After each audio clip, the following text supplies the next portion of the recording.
Bonjour à toi. Il y a un vocabulaire de base si tu tombes sur un texte théâtral lors de ton épreuve de français au brevet. Il te faudra donc connaître les différents termes liés au découpage du texte théâtral, ceux tenant au déroulement de la pièce en elle-même et enfin ceux catégorisant les différents types de comiques puisque c'est essentiellement sur des comédies que tu seras attendu.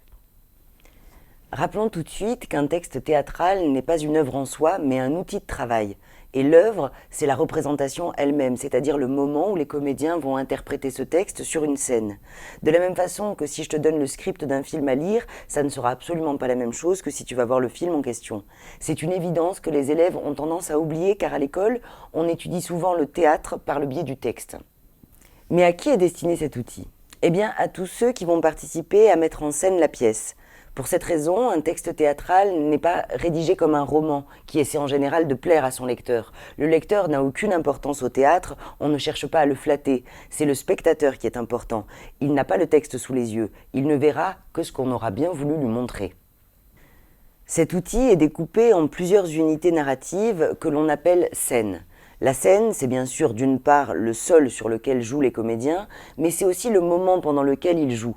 En fait, si jamais tu veux écrire du théâtre, la règle est plutôt simple. On change de scène à chaque fois qu'un personnage entre ou sort de scène. L'intérêt est purement pratique. Un comédien doit savoir exactement dans quelle scène il interviendra.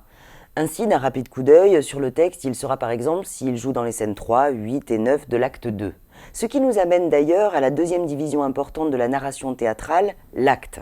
Un acte, c'est un rassemblement de plusieurs scènes. Et si le nombre de scènes contenues dans un acte peut varier du tout au tout, le nombre d'actes par pièce se limite en général à 3 ou 5, dans les pièces dites classiques bien entendu.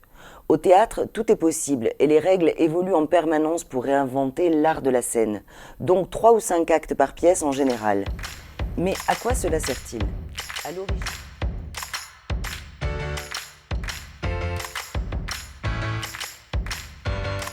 C'est à ce genre de détail que l'on voit qu'un texte théâtral n'a pas vocation à être lu, ou en tout cas pas par le public.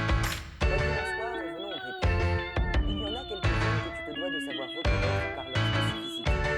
Tout d'abord, c'est ce que l'on appelle la tirade. Il s'agit en général de critiques extrêmement longues. C'est ce que tu vois parfois dans les débats politiques. Une des tirades les plus célèbres du théâtre français est celle de Cyrano de Bergerac que l'on appelle la tirade du maire.